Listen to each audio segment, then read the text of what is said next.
you mentioned it, Q1 2024. Let's take the transition of the conversation to, last couple of years, we've gone through a really, really, really rapid change cycle, it seems like, from 2020 to 21 to 22, and then rate hikes happening. Now it looks like on the tail end of this thing. Let's do two things. Let's make it about the audience here. Where do you think people should be entering the market at from his first deal? Just to give you context, the majority of people here, small portfolio, 8 units, 10 units, 12 units, $1 million net worth. They haven't done a 100-unit deal. They've never syndicated a deal. They're well off, and their first deal is probably 16, 24, 32. That's the way that we at least take them down this pathway. What is in your opinion, the best way for somebody to enter the business as far as the size of the deals? Are they bringing in a partner? What would you do if you did have to go back, not to completely zero, but relatively new to the real estate, the multifamily space? Entry point for those types of people. And then we'll end it with the crystal ball, what everybody loves to talk about. Sure. Look, 16, what do you say, 16, 16, 24, yeah, 16, 24, 32. That's where you should be. And the reason I say that is because the people in here with the access to the community and average, put yes in the chat if you have 100 grand liquid and or $1 million of net worth or greater. Just put yes in the chat if you meet one of those qualifications. Okay. The reason I say the 16, the 24 to 32 is because if somebody's never done it before and then they find a screamer of a deal, they get trained, they know how to underwrite, they're firm on their numbers, they find a screamer of a deal, they have the access to the $1, the $2 to $3 million of net worth that's required to actually do that deal. That is that's the reason that we take them down that pathway, and the setup, I guess you could say, of the deal community itself. But generally speaking, would you agree that 16, 24, 32, good range? It is. It's exactly what I did. Now, I left a little piece of the story out early on in my career. I wanted to do more deals. I had a limited balance sheet, right? I could spend money as fast as I was making it because that's what you do when you have 2 little kids. So I met this guy at one of the apartment association meetings. He was an attorney. He was an eviction attorney. I did what I told you I do. I did. I went out, made friends with him, developed a relationship with him. Super nice guy. His name's Gary. And we did, I don't know, we're still in one deal together. We're still in Arbor Cigar Grove together. He has since retired, but I needed him. And I was very clear. I need your liquidity and I need your balance sheet because I don't have what you have. He said, that's okay, because I don't feel like doing anything on the ground. Why don't we do this? Can you put in less money? I'll put in more. We'll split 50-50. You do all the work. And he had been around the business for a while, so he was known.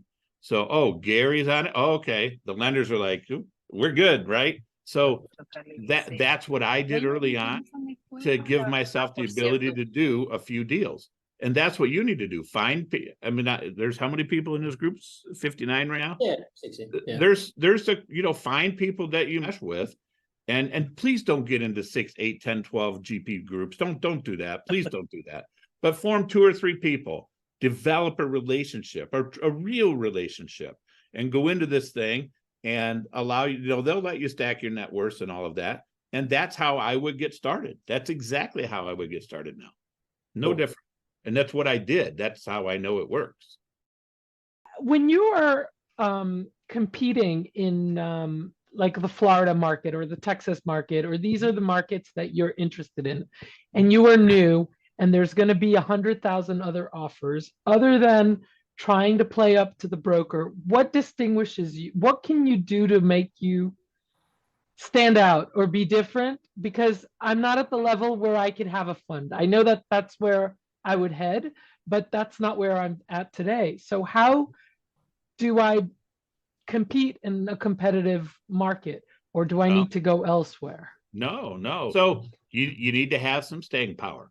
So when I did my first deal in Florida, I think I'd only syndicated 1 deal in Cleveland.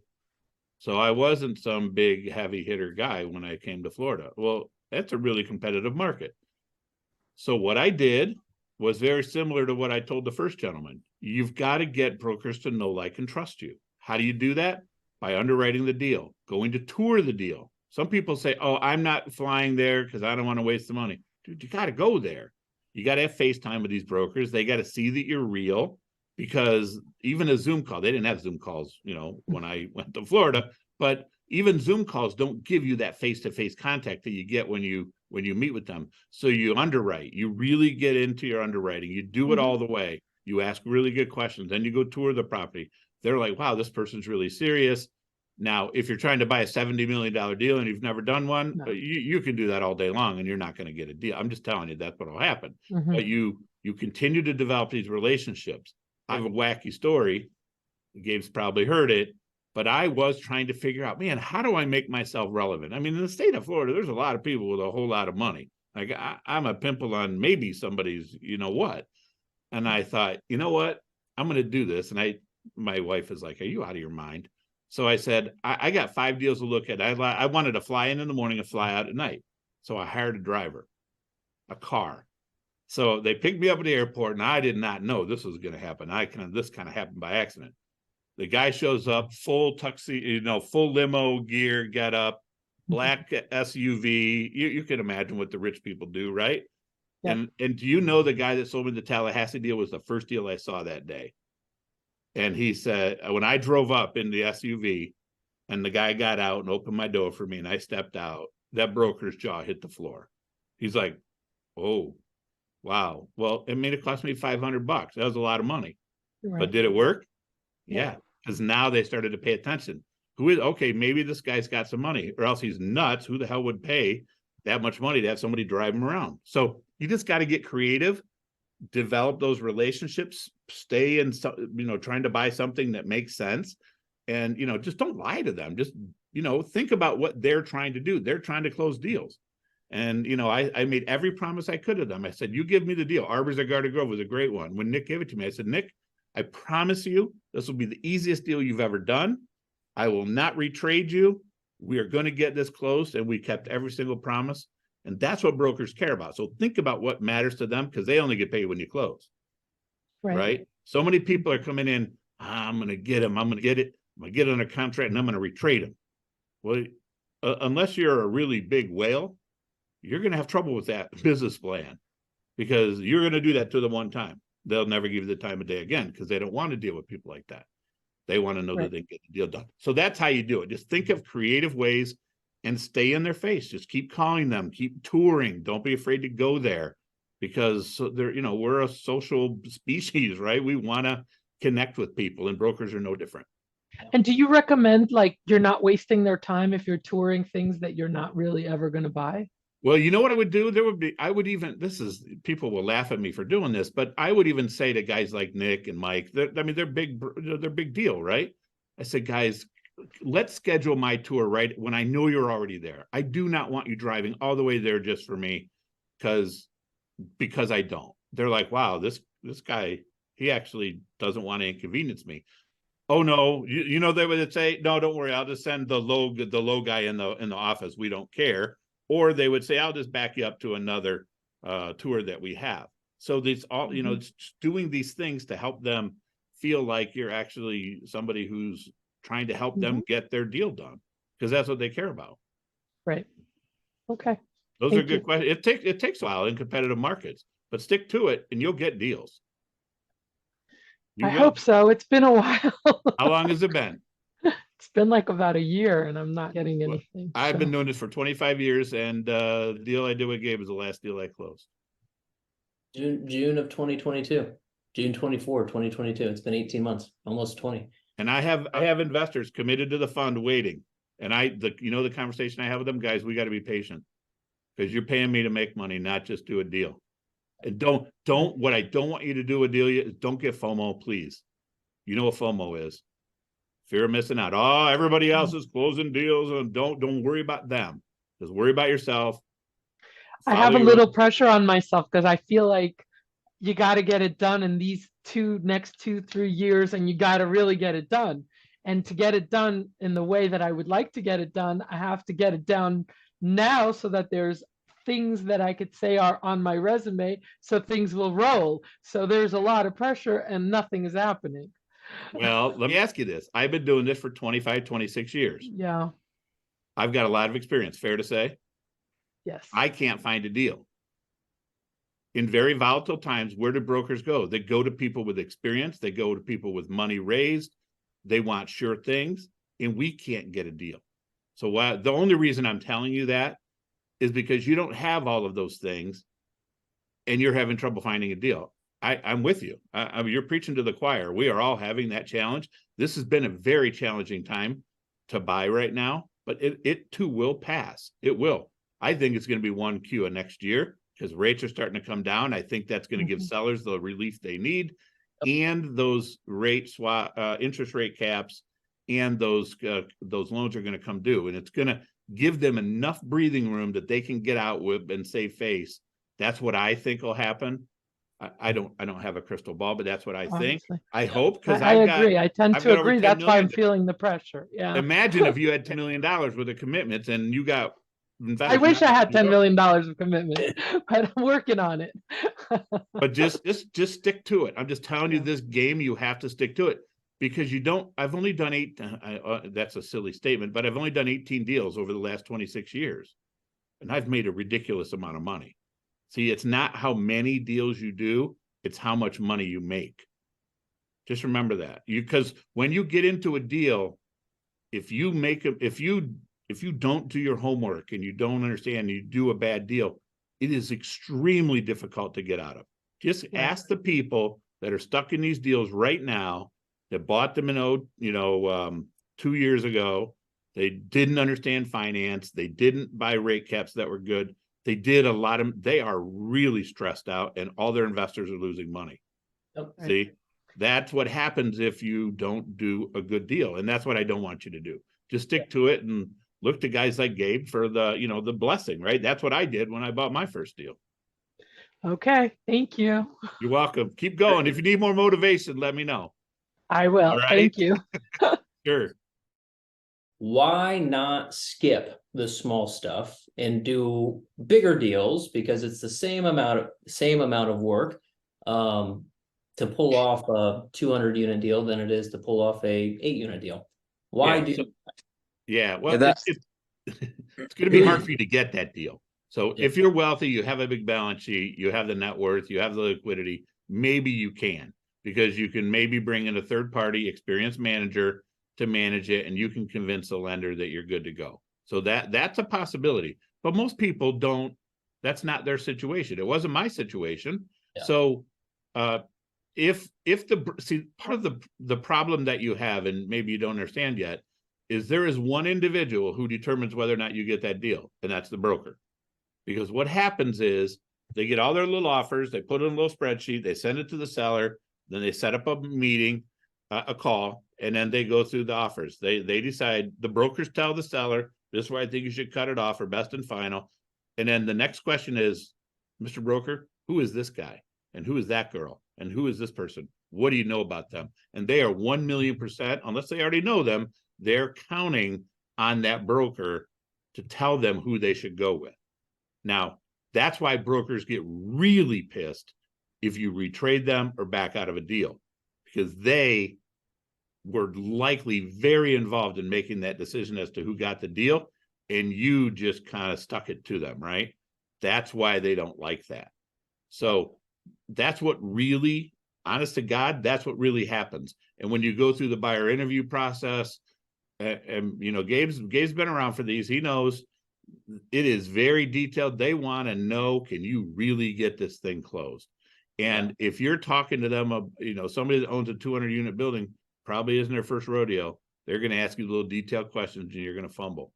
Yeah. And then they're going to look at their broker and say, what did you just do to me? That's what's going to happen. And that's why it's very hard to jump from 0 to 200 unless you just have an enormous amount of money. Yeah. And just to add on to that, to the people that, because it's out there, if you go to any other educational program out there, they're going to, tell you to go big or not do anything at all. What I see happens a lot is you'll find a deal, you'll bring it to somebody, they're going to rip the control, they're going to pretty much dilute you down to a very, very, very, very, very small percentage of the ownership because you raised 50 or 100 grand from your grandma. You will make more money on a 16-unit deal doing it with one other person than you will being a very, very, very, very, very small owner. in a large transaction. I find that out, like, you can do all the math you want. We've done it on a couple of these calls. You will make more money on a 16-unit deal with 50-50 ownership than you will on a larger deal, owning 1% of it. But even more importantly, what else do you get out of that? You learn Operational experience. You learn. You pick up the skill set that you actually need. I've said this, you really liked it. Don't chase the title, chase the skill set that retains the title. Most people chase the title. I want to post on Instagram. I just bought a 200-unit deal. Whoopee. Chase the skill set that it takes to retain the 200-unit deal. So you can do it over and over and over and over. So yeah, the other thing I want to caution you against these big GP groups, I'm not knocking them. Some of them do, and maybe they do a good job. I don't know. But what worries me about them is, hey, Gabe, you can get in the deal. I'll give you a little piece of the GP. You got to raise $500,000. So Gabe's going to go out to his friends and his family, the people that trust him the most, and he's going to get them to give him money because they trust him. They know, like, and trust him. And he's going to give it to somebody to go into a deal that he has no control over. And those people that gave him that money probably really don't understand that he doesn't. I'm using that as an example, okay? That he doesn't have any control over that deal. And I want you to think about how ridiculous you would feel if that group lost your money. That's why I don't want you to do it. Because again, this business is about reputation. We have terminated relationships with people that we don't line up on from a moral compass standpoint. Reputation is that important to me, because once you screw up your reputation, what do they say? It takes you years and years to develop it, about 30 seconds to destroy it. And that is really, really true. So that's why I don't want that for any of you. So stick with, just grow. You grow up fast. You really will.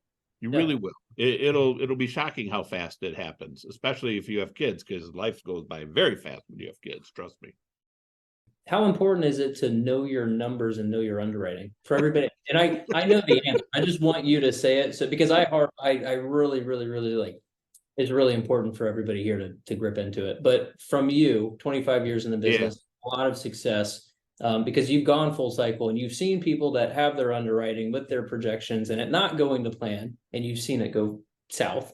And then you've seen things go very well. How actually important is the underwriting? I can't. I mean, there's a reason that I think it's important. It's important because, number one, most people know in the back of their head that they don't really know. And when they do, it really stresses them out. They might move forward anyway, but it's really nerve-wracking, right? And most people will just stop. They're like, I'm not going to lose.